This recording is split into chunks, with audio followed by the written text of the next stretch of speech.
friends, welcome back to our series of classes on the tenses.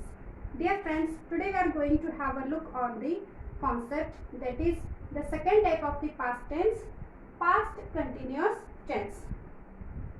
Before we starting this lesson, let us take a short recap on the tenses which we have practiced already. There are three types of tenses. Friends, ನಿಮಗೆ ಗೊತ್ತಿರೋ ಹಾಗೆ ನಾವು ಈ ಟೆನ್ಸಸ್ಗಳನ್ನ practice ಮಾಡ್ತಾ ಇದ್ದೀವಿ. ಅದರಲ್ಲಿ ಸುಮಾರು ಟೆನ್ಸಸ್ಗಳನ್ನ practice ಮಾಡ್ಕೊತಾ ಬಂದಿದ್ದೀವಿ. ಸೊ ನಾನು ಮೊದಲೇ ಹೇಳಿದಂತೆ ನಿಮಗೆ mainly there are three types of tenses. Those are present tense, past tense and future tense. ಈ ತರಹ ಮೂರು ಪ್ರಕಾರಗಳನ್ನ ನಾವು ಕಾಣ್ತೀವಿ. ಅದರಲ್ಲಿ ಮತ್ತೆ ನಾವೇನು ಮಾಡ್ತೀವಿ, ನಾಲ್ಕು ಪ್ರಕಾರಗಳನ್ನ ಮಾಡ್ತೀವಿ. ಒಂದೊಂದರಲ್ಲಿ ನಾಲ್ಕು ಪ್ರಕಾರಗಳನ್ನ ಮಾಡ್ತೀವಿ. ನೀವೇನಾದರೂ ವಿಡಿಯೋನ ಹಿಂದಿನ ವಿಡಿಯೋಗಳನ್ನೆಲ್ಲ ನೋಡಿಲ್ಲ ಅಂದರೆ ದಯವಿಟ್ಟು ಅವುಗಳನ್ನ ನೋಡಿ, ಯಾಕಂದರೆ ಒಂದೊಂದಾಗಿ ಅದು ಕೋರಿಲೇಟ್ ಇದೆ. ಯಾವ ರೀತಿಯಾಗಿ ಮೊದಲಿಂದ ಎಲ್ಲ ಟೆನ್ಸಸ್ಗಳನ್ನ ಪ್ರಾಕ್ಟೀಸ್ ಮಾಡ್ತಾ ಬಂದರೆ ಕಂಪ್ಲೀಟಾಗಿ ನೀವು 12 ಟೆನ್ಸಸ್ಗಳನ್ನ ಈಸಿಯಾಗಿ ಕಲಿಬೋದು. ಅದಕ್ಕೋಸ್ಕರ ನೀವೇನಾದರೂ ಇವತ್ತು ಫಸ್ಟ್ ನನ್ನ ವಿಡಿಯೋ ನೋಡ್ತಾ ಇದ್ದರೆ ದಯವಿಟ್ಟು ಹಿಂದಿನ ಎಲ್ಲ ವಿಡಿಯೋಗಳನ್ನ ನೋಡಿದ್ರೆ ನಿಮಗೆ ಇನ್ನೂ ಹೆಚ್ಚು ಅರ್ಥ ಆಗ್ಬೋದು. ಸೊ ಇಲ್ಲಿ ನಾನು ಹೇಳಿದಾಗೆ 12 ಟೆನ್ಸಸ್ಗಳಿದ್ದು ಅದರಲ್ಲಿ ನಾವು ಮುಖ್ಯವಾಗಿ ಮೂರು ಪ್ರಕಾರದ ಟೆನ್ಸಸ್ಗಳನ್ನ ಕಾಣ್ತೀವಿ. ಅವು ಪ್ರೆಸೆಂಟ್ ಟೆನ್ಸ್, ಪಾಸ್ಟ್ ಟೆನ್ಸ್ ಮತ್ತು ಫ್ಯೂಚರ್ ಟೆನ್ಸ್. ಪ್ರೆಸೆಂಟ್ ಟೆನ್ಸಲ್ಲಿ ನಾವು 4 ಪ್ರಕಾರಗಳನ್ನ ಕಾಣ್ತೀವಿ. ಅವು ಯಾವಂದರೆ simple present tense, present continuous, present perfect and present perfect continuous tense. ಇವುಗಳನ್ನ ನಾವು ಕಂಪ್ಲೀಟಾಗಿ ಪ್ರಾಕ್ಟೀಸ್ ಮಾಡಿದ್ದೀವಿ ಆಲ್ರೆಡಿ. ಸೊ ಇನ್ನು ಮುಂದೆ ಬಂದುಬಿಟ್ಟು ಪಾಸ್ಟ್ ಟೆನ್ಸ್. ಪಾಸ್ಟ್ ಟೆನ್ಸಲ್ಲಿ ಕೂಡ ನಾವು 4 ಪ್ರಕಾರಗಳನ್ನ ಕಾಣ್ತೀವಿ. Simple past tense, past continuous tense, past perfect tense and past perfect continuous tense. ಅವುಗಳನ್ನು ನಾವು ಇವಾಗ ಪ್ರಾಕ್ಟೀಸ್ ಮಾಡ್ತಾ ಇದ್ದೀವಿ. ಸೊ ಮುಂದೆ ಇನ್ನೊಂದು ಬರುವಂಥದ್ದು ಮೂರನೇದು ಫ್ಯೂಚರ್ ಟೆನ್ಸ್. ಅದರಲ್ಲಿ ಕೂಡ ನಾವು 4 ಪ್ರಕಾರಗಳನ್ನ ಕಾಣ್ತೀವಿ. Simple future tense, future continuous tense, future perfect tense and future perfect continuous tense. So ನಾವಿವಾಗ ಆಲ್ರೆಡಿ ಪ್ರೆಸೆಂಟ್ ಟೆನ್ಸದ 4 ಪ್ರಕಾರಗಳನ್ನ ನಾನು ಕಂಪ್ಲೀಟಾಗಿ ಅಲ್ಲಿ ಡೀಟೇಲಾಗಿ ಹೇಳ್ತಾ ಬಂದಿದ್ದೀನಿ. ಇನ್ನು ಪಾಸ್ಟ್ ಕಂಟಿನ್ಯೂಸಲ್ಲಿ ಮೊದಲನೇದು ಸಿಂಪಲ್ ಪಾಸ್ಟ್ ಟೆನ್ಸ್, ಅದು ಕೂಡ ಹಿಂದಿನ ವಿಡಿಯೋದಲ್ಲಿ ಮುಗಿಸಿದ್ದೀನಿ. ಇವತ್ತು ನಾನು ಪಾಸ್ಟ್ ಕಂಟಿನ್ಯೂಸ್ ಟೆನ್ಸ್ ಅಂದರೆ ಅದಕ್ಕೆ ಏನು ಕನ್ನಡದಲ್ಲಿ ನಾವು ಅಪೂರ್ಣ ಭೂತಕಾಲ ಅಂತ ಕರಿತೀವಿ. ಪಾಸ್ಟ್ ಕಂಟಿನ್ಯೂಸ್ ಟೆನ್ಸ್ ಇದನ್ನು ನಾವು ಕನ್ನಡದಲ್ಲಿ ಅಪೂರ್ಣ ಭೂತಕಾಲ ಅಂತ ಕರಿತೀವಿ. ಇದನ್ನು ನಾನು ಇವತ್ತು ಡೀಟೇಲಾಗಿ ಹೇಳ್ತಾ ಇದ್ದೀನಿ. ಸೊ ಬನ್ನಿ, ಹಾಗಾದರೆ ಇಲ್ಲಿ ಮೊದಲನೇದಾಗಿ ಏನು, ಇಲ್ಲಿ ನಾನು ಫಾರ್ಮುಲಾ ಬರೆದಿದ್ದೀನಿ. ಪ್ರತಿಯೊಂದು ಟೆನ್ಸ್ ಹೇಳ್ತಿರುವಾಗ ಅಲ್ಲಿ ನಾನು ಪ್ರತಿಯೊಂದು ಟೆನ್ಸ್ಗೆ ಯಾವ ರೀತಿಯಾಗಿ ಫಾರ್ಮುಲಾ ಬರುತ್ತೆ ಅದನ್ನು ಉಪಯೋಗಿಸ್ಕೊಂಡು ನಾವು ಯಾವ ರೀತಿಯಾಗಿ ವಾಕ್ಯಗಳನ್ನು ರಚನೆ ಮಾಡ್ಬೋದು, ಪ್ರತಿಯೊಂದು ಟೆನ್ಸಸ್ಸಲ್ಲಿ ಯಾವ ರೀತಿಯಾಗಿ ನಾನು ವಾಕ್ಯಗಳನ್ನ ರಚನೆ ಮಾಡಬೇಕು ಅನ್ನೋದನ್ನು ಹೇಳ್ತಾ ಬಂದಿದ್ದೀನಿ. ಅದೇ ತರಹ ಇಲ್ಲಿ ಪಾಸ್ಟ್ ಕಂಟಿನ್ಯೂಸ್ ಟೆನ್ಸ್ ಇದನ್ನು ಕೂಡ ನಾನು ಫಾರ್ಮುಲಾ ಮೂಲಕ ನಿಮಗೆ ಯಾವ ರೀತಿಯಾಗಿ ವಾಕ್ಯಗಳನ್ನ ರಚನೆ ಮಾಡಬೇಕು ಅನ್ನೋದನ್ನು ಹೇಳ್ತಾ ಇದ್ದೀನಿ. ಸೊ ಇಲ್ಲಿ ಫಾರ್ಮುಲಾ ಬಂದ್ಬಿಟ್ಟು ಸಬ್ಜೆಕ್ಟ್ ಪ್ಲಸ್ ವಾಟ್ ವೇರ್. ಇಲ್ಲಿ ನಾವು ಪ್ರೆಸೆಂಟ್ ಕಂಟಿನ್ಯೂಸ್ ಟೆನ್ಸಲ್ಲಿ ಏನು ಮಾಡಿದ್ವಿ, ಈಸ್ ಯೂಸ್ ಮಾಡಿದ್ವಿ. ಆ್ಯಂಡ್ ಮತ್ತು ಈಸ್. ಅದೇ ವೇರ್ ಆರದ ಪಾಸ್ಟ್ ಟೆನ್ಸ್ ಏನು were, is past tense was, ಆರದ ಪಾಸ್ಟ್ ಟೆನ್ಸ್ ವೇರ್. ಜೊತೆಗೆ ಇಲ್ಲಿ ಮೇನ್ ವರ್ಬ್ ಬರುತ್ತೆ. ಮೇನ್ ವರ್ಬ್ ಅದರ ಜೊತೆಗೆ ಅದನ್ನು ನಾವೇನು ಮಾಡ್ತೀವಿ ING ಜೊತೆಗೆ ಬರಿತೀವಿ ಪ್ಲಸ್ ಆಬ್ಜೆಕ್ಟ್. ಈ ತರಹ subject was or were. Was ಇದ್ದಿದ್ದು ನಾವು ಎಲ್ಲಿ ಯೂಸ್ ಮಾಡ್ತೀವಿ, ಸಿಂಗ್ಯುಲರ್ ಪರ್ಸನ್ಸ್ಗೆ ಯೂಸ್ ಮಾಡ್ತೀವಿ. ಇಲ್ಲಿ ವೇರ್ ಇದ್ದಿದ್ದನ್ನು ಪ್ಲೂರಲ್ ಪರ್ಸನ್ಸ್ಗೆ ಯೂಸ್ ಮಾಡ್ತೀವಿ.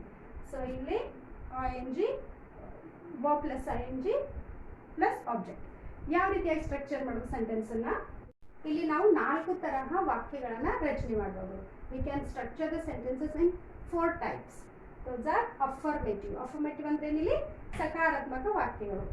ನೆಗೆಟಿವ್ ಸೆಂಟೆನ್ಸ್ ಅಂದರೆ ನಕಾರಾತ್ಮಕವಾಗಿ ನಾವು ವಾಕ್ಯಗಳನ್ನ ರಚನೆ ಮಾಡಬಹುದು. ಇಂಟರೋಗೇಟಿವ್ ಪ್ರಶ್ನಾರ್ಥಕ ವಾಕ್ಯಗಳು, ಪ್ರಶ್ನಾರ್ಥಕವಾಗಿ ನಾವು ವಾಕ್ಯಗಳನ್ನ ರಚನೆ ಮಾಡಬಹುದು.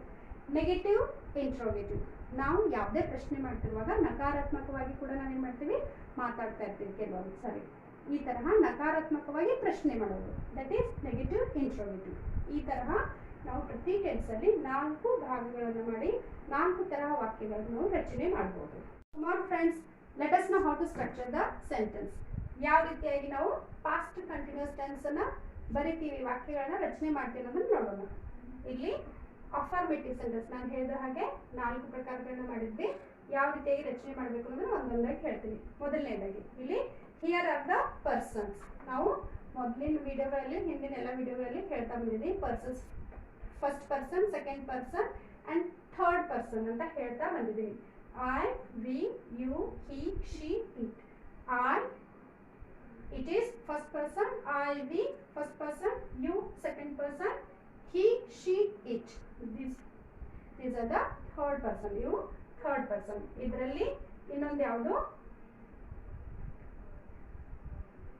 they, that is also third person. ಅದು ಕೂಡ third person. ಅದನ್ನ ನಾನು ಇಲ್ಲಿ ಬರ್ದಿಲ್ಲ, ಆಮೇಲೆ ಇಲ್ಲಿ ಬರೀತೀನಿ. Okay, here I was reading a novel. ನಾನಿಲ್ಲಿ ಹೇಳಿದಾಗೆ ಮೊದಲನೇದಾಗಿ ಇಲ್ಲಿ ಯಾವ ರೀತಿ ಫಾರ್ಮುಲಾ ಯೂಸ್ ಮಾಡ್ಕೊಂಡು ಮಾಡಿದ್ದೀನಿ ಅಂದ್ರೆ ಮೊದಲನೇದು ಹೇಳ್ತಾ ಹೋಗ್ತೀನಿ. I ಇಲ್ಲಿ ಸಬ್ಜೆಕ್ಟ್ I ಬರ್ತಿದ್ದೀನಿ, was ಇಲ್ಲಿ I ಅನ್ನೋದು ಫಸ್ಟ್ ಪರ್ಸನ್ ಸಿಂಗ್ಯುಲರ್ ಇರೋದ್ರಿಂದ was ನ ವರ್ಬ್ ಅನ್ನು ಬರ್ತಿದ್ದೀನಿ. read ಇಲ್ಲಿ ವರ್ಬ್, ಇದು read, ಅದನ್ನ ing ಹಚ್ಚಿ ರೀಡಿಂಗ್ ಅಂತ ಮಾಡಿದೀವಿ. I was reading a novel. This is object. ಈ ತರ ವಾಕ್ಯಗಳನ್ನ ರಚನೆ ಮಾಡೋದು. ಇಲ್ಲಿ I was reading a novel. ಅದೇ ರೀತಿಯಾಗಿ we were reading a novel. we ಅನ್ನೋದೇನಿದು ನಾವು ಇಲ್ಲಿ ಪ್ಲೂರಲ್ ಫಾರ್ಮ್ ಇರೋದ್ರಿಂದ ನಾವು were ಇಲ್ಲಿ ಹೆಲ್ಪಿಂಗ್ ವರ್ಬ್ ಅನ್ನ were ಹಚ್ಚಿದೀವಿ. So reading a novel. Subject, helping verb plus ing, ಇಲ್ಲಿ ಆಬ್ಜೆಕ್ಟ್.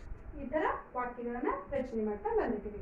ಸೊ ಏನು I was reading a novel, ನಾನು ಕಾದಂಬರಿಯನ್ನ ಓದ್ತಾ ಇದ್ದೆ. ಇಲ್ಲಿ ಪಾಸ್ಟ್ ಕಂಟಿನ್ಯೂಸ್ ಟೆನ್ಸ್ ಅಂದ್ರೆ ಏನು, ಹಿಂದಿನ ಕಾಲದಲ್ಲಿ ನಡೀತಿರುವಂತಹ ಘಟನೆ ನಡೀತಾ ಇತ್ತು. ಪ್ರೆಸೆಂಟ್ ಕಂಟಿನ್ಯೂಸ್ ಟೆನ್ಸ್ ಅಂದ್ರೆ ಈಗ ಕ್ರಿಯೆ ನಡೀತಾ ಇದೆ ಅಂತ ಅರ್ಥ. For example, I am teaching grammar, ನಾನು ಗ್ರಾಮರ್ ಕಲಿಸ್ತಾ ಇದ್ದೀನಿ. ವಿ ಆರ್ ರೀಡಿಂಗ್ ಗ್ರಾಮರ್, ನಾವು ಗ್ರಾಮರ್ ಕಲಿತಾ ಇದ್ದೀವಿ. I am watching television. My mother is cutting vegetables, ನಮ್ಮಮ್ಮ ತರಕಾರಿನ ಕತ್ತರಿಸ್ತಾ ಇದ್ದಾರೆ. ಅದೇ ರೀತಿಯಾಗಿ he is playing in the ground, ಅವನು ಗ್ರೌಂಡ್ ಅಲ್ಲಿ ಆಟ ಆಡ್ತಾ ಇದ್ದಾನೆ ಅಂತ. ಸೊ ಇವೆಲ್ಲ ಏನು, ಈ ಕ್ರಿಯೆ ಈಗ ಸದ್ಯಕ್ಕೆ ನಡೀತಾ ಇದೆ ಅನ್ನೋದನ್ನ ಹೇಳೋದು. ಇದು ಪ್ರೆಸೆಂಟ್ ಕಂಟಿನ್ಯೂಸ್ ಟೆನ್ಸ್. ಅದೇ ರೀತಿಯಾಗಿ ನಾವು ಭೂತಕಾಲದಲ್ಲಿ ಆಗಿರುವಂತಹಗಳ ಬಗ್ಗೆ ನಾವು ಹೇಳೋದಕ್ಕೆ ಏನ್ ಮಾಡ್ತೀವಿ, ಪಾಸ್ಟ್ ಕಂಟಿನ್ಯೂಸ್ ಟೆನ್ಸ್ ಅಲ್ಲಿ ವಾಕ್ಯಗಳನ್ನ ರಚನೆ ಮಾಡ್ತೀವಿ. ಅವೆಲ್ಲವೂ ಇಲ್ಲಿ ಅದೇ ತರ ಇಲ್ಲಿ ನಾನು ಹೇಳಿದೆ ಇವಾಗ, I was reading a novel, ನಾನು ಕಾದಂಬರಿಯನ್ನ ಓದುತ್ತಾ ಇದ್ದೆ. ನಿನ್ನೆ ಓದ್ತಾ ಇದ್ದೆ ಅಂದ್ರೆ ಇದೇನು ಹಿಂದೆ ನಡೀತಾ ಇತ್ತು ಅಂದಂಗೆ. V were reading a novel, ನಾವು ಕಾದಂಬರಿನ ಓದ್ತಾ ಇದ್ದೇವೆ. You wear reading a novel, ನೀನು ಕಾದಂಬರಿನ ಓದ್ತಾ ಇದ್ದೆ. He was reading a novel, ಅವನು ಕಾದಂಬರಿನ ಓದ್ತಾ ಇದ್ದ. She was reading a novel, ಅವಳು ಕಾದಂಬರಿನ ಓದ್ತಾ ಇದ್ದಳು. It was reading a novel, ಅದು ಕಾದಂಬರಿನ ಓದ್ತಾ ಇತ್ತು. ನಾವೇನ್ ಮಾಡ್ತೀವಿ ಇಲ್ಲಿ, ಇಟ್ ಅನ್ನೋದನ್ನ ಥಿಂಗ್ಸ್ಗೆ, ವಸ್ತುಗೆ ಮತ್ತು ಪ್ರಾಣಿಗಳಿಗೆ ಉಪಯೋಗಿಸ್ತೀವಿ. ನೀವು ಪ್ರಶ್ನೆ ಮಾಡಬಹುದು, ಪ್ರಾಣಿ ಹೆಂಗೆ ಕಾದಂಬರಿ ಓದುತ್ತೆ, ವಸ್ತುಗಳು ಹೆಂಗೆ ಓದ್ತಾವೆ ಅಂತ. You can take another examples here, you can take other verbs here. ನೀವು ಬೇರೆ ಬೇರೆ ವರ್ಬ್ಸ್ಗಳನ್ನ ತಗೊಂಡು ಇಲ್ಲಿ ವಾಕ್ಯಗಳನ್ನ ರಚನೆ ಮಾಡಬಹುದು. ಇಟ್ ವಾಸ್ ಡ್ರಿಂಕಿಂಗ್ ಮಿಲ್ಕ್, ಹಚ್ಚಬಾರ್ದಲ್ಲಿ article. It was drinking milk, ಇದನ್ನ ನೀವು ಬರಿಬಹುದು. ಬೇರೆ ವರ್ಡ್ಸ್ ತಗೊಂಡು ನೀವು ವಾಕ್ಯಗಳನ್ನ ರಚನೆ ಮಾಡಬಹುದು. ಇನ್ನ ನೆಕ್ಸ್ಟ್ ಬಂದ್ಬಿಟ್ಟು they.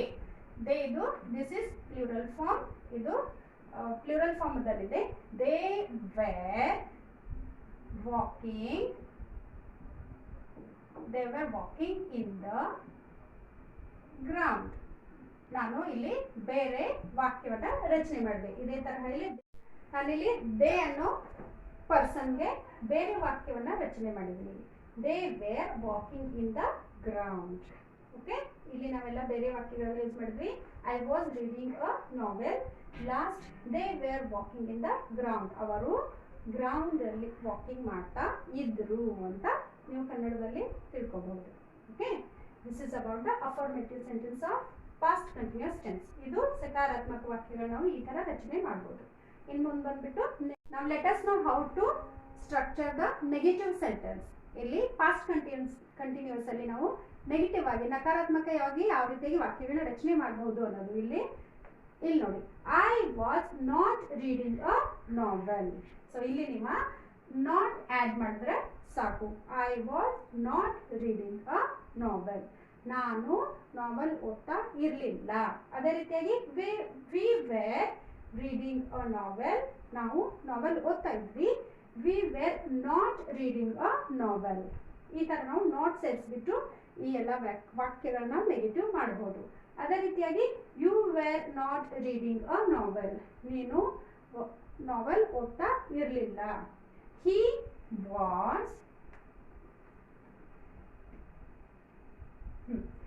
Was not reading a novel, ಅವನು ನಾವೆಲ್ ಓದ್ತಾ ಇರಲಿಲ್ಲ. He was not reading a novel while I met him, ನಾನು ಯಾವಾಗ ಅವನು ಭೇಟಿ ಆದೆ ಅವಾಗ ಅವನು ನಾವೆಲ್ ಓದ್ತಾ ಇರಲಿಲ್ಲ, ಅವನು ಬೇರೆ ಕೆಲಸ ಮಾಡ್ತಾ ಇದ್ದ ಅಂತ ನೀವು ಹೇಳ್ಬೋದು. She was not reading a novel, ಅವಳು ಏನು ನಾವೆಲ್ ಓದ್ತಾ ಇರಲಿಲ್ಲ. ಇಟ್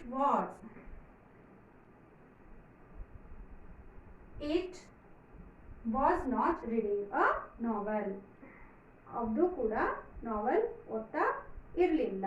ನಾನು ಹೇಳಿದ್ನಿ ಇಲ್ಲಿ ಬೇರೆದನ್ನ ವರ್ಬ್ ಆ್ಯಡ್ ಮಾಡಿ ನೀವು ವಾಕ್ಯ ರಚನೆ ಮಾಡ್ಬೋದು. It was not drinking milk, ಅದು ಹಾಲು ಕುಡಿತಾ ಇರಲಿಲ್ಲ ಅಂತ ನೀವು ಬೇರೆದನ್ನ ಇಲ್ಲಿ ವಾಕ್ಯ ರಚನೆ ಮಾಡ್ಬೋದು. ಅದೇ ರೀತಿಯಾಗಿ ಇಲ್ಲಿ ದೇ ಪ್ಲೂರಲ್ ಫಾರ್ಮ್ ಯೂಸ್ ಮಾಡ್ಕೊಂಡು ಹೇಗೆ ಮಾಡ್ತೀರಿ ನೀವು ಮಾಡ್ಬೋದು. ಇವಾಗ ಇದನ್ನ ನೆಗೆಟಿವ್ ಮಾಡ್ಬೋದು. ಎಸ್, ಹೇಗೆ? They were not walking, they were not walking in the ground, ಅವರು ಗ್ರೌಂಡ್ ಅಲ್ಲಿ ವಾಕಿಂಗ್ ಮಾಡ್ತಾ ಇರಲಿಲ್ಲ. They were sitting on the bench, ಅವರು ಬೆಂಚ್ ಮೇಲೆ ಕೂತಿದ್ರು, ಅವರು ವಾಕಿಂಗ್ ಮಾಡ್ತಾ ಇರಲಿಲ್ಲ ಅಂತ ನೀವು ಹೇಳ್ಬೋದು. ಓಕೆ, ಈ ಥರ ನಾವು ಪಾಸಿಟಿವ್ ಸೆಂಟೆನ್ಸನ್ನು ನೆಗೆಟಿವ್ ಆಗಿ ರಚನೆ ಮಾಡ್ಬೋದು. ಓಕೆ, ನಾವು let us go through the interrogative sentence. ನಾವಿವಾಗ ಇಂಟರೋಗೇಟಿವ್ ಸೆಂಟೆನ್ಸ್ ಯಾವ ರೀತಿಯಾಗಿ ಮಾಡಬೇಕು, ಪ್ರಶ್ನಾರ್ಥಕವಾಗಿ ಯಾವ ರೀತಿಯಾಗಿ ವಾಕ್ಯಗಳನ್ನ ರಚನೆ ಮಾಡ್ಬೋದು. ನಾವು ಯಾವುದೇ ಸಂದರ್ಭದಲ್ಲಿ ನಾವು ಮಾತಾಡುವಾಗ ಕೆಲವೊಂದ್ಸಲ ಪ್ರಶ್ನೆಗಳ ಮೂಲಕ ಮಾತಾಡ್ತಾ ಇರ್ತೀವಿ. ಸೊ ಹೇಗೆ? I was reading a novel, ನೀವು ಪಾಸಿಟಿವ್ ಮಾಡಿದ್ರೆ, ನಂತರ negative I was not reading a novel, ನಾನು ನಾವೆಲ್ ಓದ್ತಾ ಇರಲಿಲ್ಲ ಅಂತ. ಅದೇ ನೀವು ಕನ್ನಡದಲ್ಲಿ ಕೇಳಬೇಕಂದ್ರೆ ಹೇಗೆ ಮಾಡ್ತೀರಿ? ನಾನು ನಾವೆಲ್ಸ್ ಓದ್ತಾ ಇದ್ದೇನು, ಕಾದಂಬರಿಯನ್ನು ಓದ್ತಾ ಇದ್ದೆ ನಾನು ಅನ್ನೋದಕ್ಕೆ ನಾವೇನು ಮಾಡ್ತೀವಿ ಬದಲು ಇಲ್ಲಿ ಈ ವಾಸ್ನ ಫಸ್ಟ್ ಏನು ಮಾಡ್ತೀವಿ, ಯಾವಾಗ ಕೂಡ ಪ್ರಶ್ನೆ ಮಾಡುವಾಗ ಹೆಲ್ಪಿಂಗ್ ವರ್ಬನ್ನು ಫಸ್ಟ್ ತಗೋತೀವಿ. Was I reading a novel, ನಾನು ನಾವೆಲ್ ಓದ್ತಾ ಇದ್ದೇನು. Next, were we reading a novel, ನಾವು ನಾವೆಲ್ ಓದ್ತಾ ಇದ್ರೇನು. ವೆರ್ ಯು, ನೀನು ನಾವೆಲ್ ಓದ್ತಾ ಇದ್ದೆ ಏನು. Was he reading a novel, ಅವನು ನಾವೆಲ್ ಓದ್ತಾ ಇದ್ದೇನು. Was she reading a novel, ಅವಳು ಕಾದಂಬರಿಯನ್ನು ಓದ್ತಾ ಇದ್ಲೇನು. Was it reading a novel, ಅವಳು ಕಾದಂಬರಿ ಓದ್ತಾ ಇತ್ತೇನು. Were they reading a novel. So ಇಲ್ಲಿ ನಾನೇನು ಮಾಡಿದೆ, ವಾಕಿಂಗ್ ಬಗ್ಗೆ ತಗೊಂಡಿದ್ದೆ, ವರ್ಬ್ ತಗೊಂಡಿದ್ದೆ. ಇಲ್ಲಿ ಮತ್ತೆ ನಾನು ರೀಡಿಂಗ್ ತಗೊಂಡಿದ್ದೀನಿ. Wear they reading a novel. ಈ ತರಹ ನಾವೇನು ಮಾಡ್ಬೋದು, ಹೆಲ್ಪಿಂಗ್ ವರ್ಬ್ ಫಸ್ಟ್ ಹಾಕಿ ನಂತರ ಇದನ್ನ ನಾವು ಕ್ವಶನ್ ಮೂಲಕ ನಾವು ವಾಕ್ಯಗಳನ್ನ ರಚನೆ ಮಾಡಬಹುದು. Okay, these are about the interrogative sentence. Now let us know how to structure negative interrogative sentence. ಕನ್ನಡದಲ್ಲಿ ನಾವೇನಂತಿದ್ದಕ್ಕೆ ನಕಾರಾತ್ಮಕ ಪ್ರಶ್ನಾರ್ಥಕ ವಾಕ್ಯ ಅಂತ ಕರಿತೀವಿ. ಸೊ ಯಾವ ರೀತಿಯಾಗಿ ಮಾಡೋದು, ಇಲ್ಲಿ was I reading a novel, interrogative ಅಲ್ಲಿ ಏನು ಮಾಡಿದ್ವಿ ನಾವು, ನಾನು ಕಾದಂಬರಿಯನ್ನು ಓದ್ತಾ ಇದ್ದೆ ಏನು ಅಂತ ಕೇಳಿದ್ವಿ. ಇಲ್ಲಿ ಏನು ಮಾಡ್ತೀವಿ ನಾವು, ವಾಸ್ ಐ ನಾಟ್ ಆ್ಯಡ್ ಮಾಡ್ತೀವಿ. Was I not reading a novel, ನಾನು ಕಾದಂಬರಿಯನ್ನು ಓದ್ತಾ ಇರಲಿಲ್ಲವೇನು, ಓದ್ತಾ ಇದ್ದೇನು, ಓದ್ತಾ ಇರಲಿಲ್ಲವೇನು ಅಂತ. ಈಗ ಸಪೋಸ್ ನಿಮ್ಮ ಮನೆಯಲ್ಲಿ ನಿಮ್ಮ ತಾಯಿ ನಿಮ್ಗೆ ಹೇಳ್ತಾರೆ, yesterday you were not reading books ಅಂತ, ಅಂದರೆ ನೀನು ನಿನ್ನೆ ಪುಸ್ತಕಗಳನ್ನು ಓದ್ತಾ ಇರಲಿಲ್ಲ. ಅಥವಾ yesterday you were not working, ನೀನು ನಿನ್ನೆ ಕೆಲಸ ಮಾಡ್ತಾ ಇರಲಿಲ್ಲ, ಸುಮ್ಮನೆ ಕುತ್ಕೊಂಡಿದ್ದೆ ಅಂತ ಹೇಳ್ತಾರೆ. ಅವಾಗ ನೀವೇನು ಮಾಡ್ತೀರಿ, ಅವ್ರಿಗೆ ಪ್ರಶ್ನೆ ಕೇಳ್ತೀರಿ, was I not working yesterday, ನಾನು ನಿನ್ನೆ ಕೆಲಸ ಮಾಡ್ತಾ ಇರಲಿಲ್ವೇನು ಅಂತ. ಈ ಥರ ನಾವು ಪ್ರಶ್ನೆಗಳ ಮೂಲಕ ಅವ್ರಿಗೆ ನಕಾರಾತ್ಮಕವಾಗಿ ಕೇಳ್ತೀವಿ. ಅದಕ್ಕೆ ನಾವೇನಂತ ಕರಿತೀವಿ ಅಂದರೆ ನೆಗೆಟಿವ್ ಇಂಟ್ರೋಗೇಟಿವ್ ಅಂತ ಹೇಳ್ತೀವಿ. ಇಲ್ಲಿ was I not reading a novel, was I not working yesterday, ನಾನು ನಿನ್ನೆ ಓದ್ತಾ ಇರಲಿಲ್ಲೇನು, ನಾನು ನಿನ್ನೆ ಕೆಲಸ ಮಾಡ್ತಾ ಇರಲೇನು, ಆ ಥರ. Next, were we not reading a novel, ನಾವು ನಿನ್ನೆ ಕಾದಂಬರಿಯನ್ನು ಓದ್ತಾ ಇರಲಿಲ್ಲವೇನು. Next, were you not reading a novel, ನೀನು ಓದ್ತಾ ಇರಲಿಲ್ಲೇನು ಎಸ್ಟರ್ಡೇ, ನಿನ್ನೆ ನೀನು ಕೂತ್ಕೊಂಡು ನಾವೆಲ್ ಓದ್ತಾ ಇದ್ದೆ, ನಾನು ನೋಡಿದ್ದೆ. Were you not reading a novel. Next, was he not reading a novel, ಅವನು ಓದ್ತಾ ಇರಲಿಲ್ಲವೇನು. Was she not reading a novel, ಅವಳು ಓದ್ತಾ ಇರಲಿಲ್ಲವೇನು ಅಂತ. Was it not reading a novel. Next were they not reading a novel, ಅವರು ನಿನ್ನೆ ಓದ್ತಾ ಇರಲಿಲ್ವೇನು, ನಿನ್ನೆ ಇರ್ಬೋದು ಅಥವಾ ಹಿಂದೆ ಇರ್ಬೋದು. ಸೊ ಹಿಂದಿನ ಕಾಲದಲ್ಲಿ, ಭೂತಕಾಲದಲ್ಲಿ. So were they not reading a novel, ಅವರು ಓದ್ತಾ ಇರಲಿಲ್ಲವೇನು. ಈ ತರಹ ನಾವೇನು ಮಾಡ್ತೀವಿ, affirmative, negative, interrogative, negative interrogative ವಾಕ್ಯಗಳನ್ನ ಪಾಸ್ಟ್ ಕಂಟಿನ್ಯೂಸ್ ಅಲ್ಲಿ ರಚನೆ ಮಾಡ್ತೀವಿ. ಓಕೆ, ಇನ್ನೊಂದಿಷ್ಟು ಎಕ್ಸಾಂಪಲ್ಸ್ಗಳನ್ನ ಮುಂದೆ ಕೊಡ್ತೀನಿ. Let us practice it. So here are some verbs on the board. ಇಲ್ಲಿ ನಾನು ಕೆಲವೊಂದಿಷ್ಟು ವರ್ಬ್ಸ್ಗಳನ್ನ ನಿಮಗೆ ಕೊಟ್ಟಿದ್ದೀನಿ, ಸಿಂಪಲ್ ವರ್ಬ್ಸ್ಗಳನ್ನ ಕೊಟ್ಟಿದ್ದೀನಿ. ಅವುಗಳನ್ನು ಉಪಯೋಗಿಸ್ಕೊಂಡು ನೀವೇನು ಮಾಡಬೇಕು, ಇಲ್ಲಿ ಪಾಸ್ಟ್ ಕಂಟಿನ್ಯೂಸ್ ಟೆನ್ಸ್ ವಾಕ್ಯಗಳನ್ನ ರಚನೆ ಮಾಡಬೇಕು. ಮಾಡ್ತಿರಾಗಾದ್ರೆ you can take any verb to the any person. ನೀವು ಯಾವ ಬೇಕಾದ ಪರ್ಸನ್ಸ್ಗೆ ಯಾವ್ದು ಬೇಕಾದ ವರ್ಬನ್ನ ಯೂಸ್ ಮಾಡ್ಬೋದು. ಇಲ್ಲಿ ನಾನು ಒಂದೆರಡು ಮೂರು ಹೇಳ್ಕೊಡ್ತೀನಿ, ಮಿಕ್ಕಿದ್ದನ್ನು ನೀವು ಯಾವ ಬೇಕಾದ ಪರ್ಸನ್ಸ್ಗಳಿಗೆ ಎಲ್ಲ ವರ್ಬ್ಸ್ಗಳನ್ನ ಉಪಯೋಗಿಸ್ಕೊಂಡು ನೀವು ಎಲ್ಲ ವಾಕ್ಯಗಳನ್ನು ಕೂಡ ರಚನೆ ಮಾಡಬಹುದು. Okay, let us start. I ಏನು ಹೆಂಗೆ ಮಾಡ್ತೀರಿ ಇವಾಗ, ಐ ಈಗ ನಾನು ಹಿಂದೆ ನಿಮ್ಗೆ ಹೇಳ್ಕೊಟ್ಟಿದ್ದೀನಲ್ಲ ಯಾವ ಥರ ಮಾಡಬೇಕು ಅಂತ. I was playing football. ನಾನು ಫುಟ್ಬಾಲ್ ಆಡ್ತಾ ಇದ್ದೆ. ಓಕೆ, ನೆಕ್ಸ್ಟ್ ವಿ ನೀವು ಬೇಕಾದಂತ ತಗೋಬಹುದು. ನಾ ಇಲ್ಲಿ ನೆಕ್ಸ್ಟ್ ವರ್ಬ್ನ ತಗೋತೀನಿ. We were going to market. ನಾವು ಮಾರ್ಕೆಟ್ಗೆ ಹೋಗ್ತಾ ಇದ್ವಿ. ನೆಕ್ಸ್ಟ್ ಯು ವೇರ್ ಏನ್ ಮಾಡ್ತಾ ಇದ್ರಿ, ಯು ವೇರ್ ಸ್ಲೀಪಿಂಗ್. ನೀನು ಮಲಗಿದ್ದೆ, ನಿದ್ದೆ ಮಾಡ್ತಾ ಇದ್ದೆ. Next he was running in the park. ಅವನು ಪಾರ್ಕ್ ಅಲ್ಲಿ ಓಡ್ತಾ ಇದ್ದ ಅಂತ. Next she was opening the door.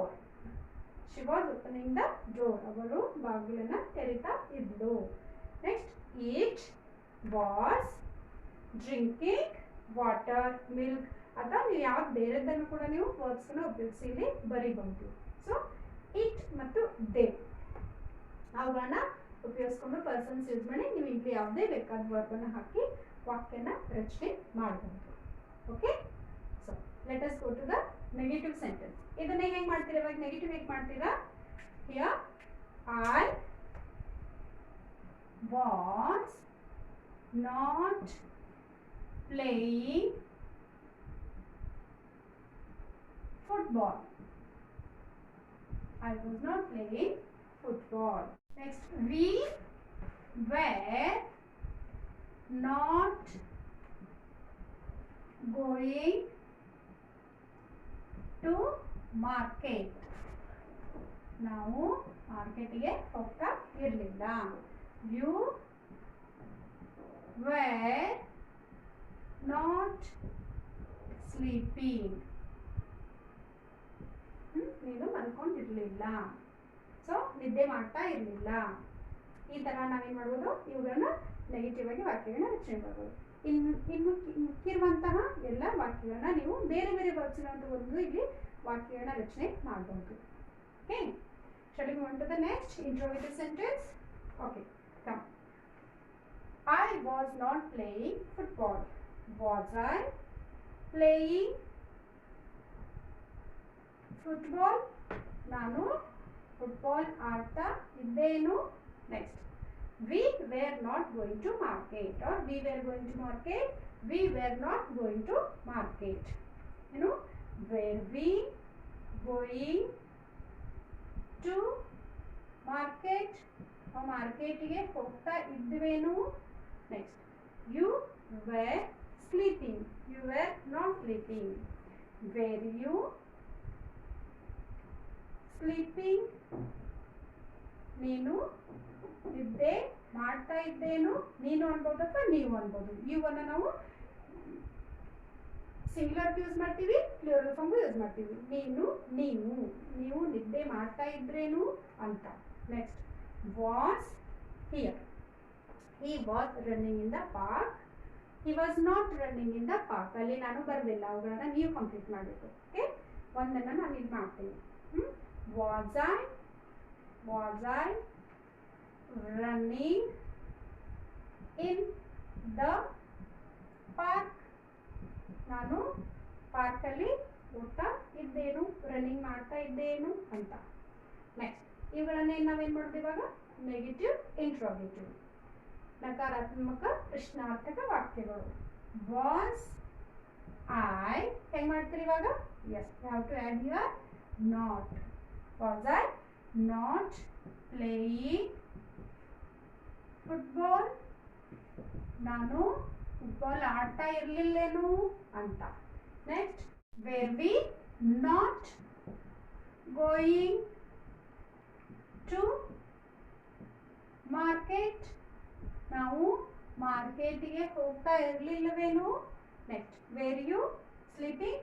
Wear you not sleeping? ನೀನು ನಿದ್ದೆ ಮಾಡ್ತಾ ಇರಲಿಲ್ಲೇನು ನಾವು ಬಂದಾಗ ಅಲ್ಲಿ? ಈ ಥರ ಹೀಗೆ. ಏನು ಇನ್ನೊಂದು ಲಾಸ್ಟ್ ಒಂದು, ಇದೊಂದು. Was I not running in the park? Running in the park, ನಾನು ಪಾರ್ಕಲ್ಲಿ ಓಡ್ತಾ ಇರಲಿಲ್ಲೇನು, ರನ್ನಿಂಗ್ ಮಾಡ್ತಾ ಇರಲಿಲ್ಲವೇನು? ಈ ಥರ ನಾವೇನು ಮಾಡ್ಬೋದು? ನೆಗೆಟಿವ್ ಇಂಟರೋಗೇಟಿವ್ ವಾಕ್ಯಗಳನ್ನ ರಚನೆ ಮಾಡ್ಬೋದು. ಇನ್ನು ಕೆಲವೊಂದಿಷ್ಟು ಪರ್ಸನ್ಸ್ಗಳನ್ನ ನಾನು ಇಲ್ಲಿ ಬಿಟ್ಟಿದ್ದೀನಿ. ನೀವು ಯಾವ್ದು ಬೇಕಾದಲ್ಲಿ ವರ್ಡ್ಸ್ಗಳನ್ನ ತಗೊಂಡು ಈ ತರಹ ವಾಕ್ಯಗಳನ್ನ ರಚನೆ ಮಾಡ್ಬೋದು. Okay friends, this is all about the past continuous tense. In the next class, we are going to learn about the past perfect tense. Till then, keep watching my videos and do subscribe. Thank you.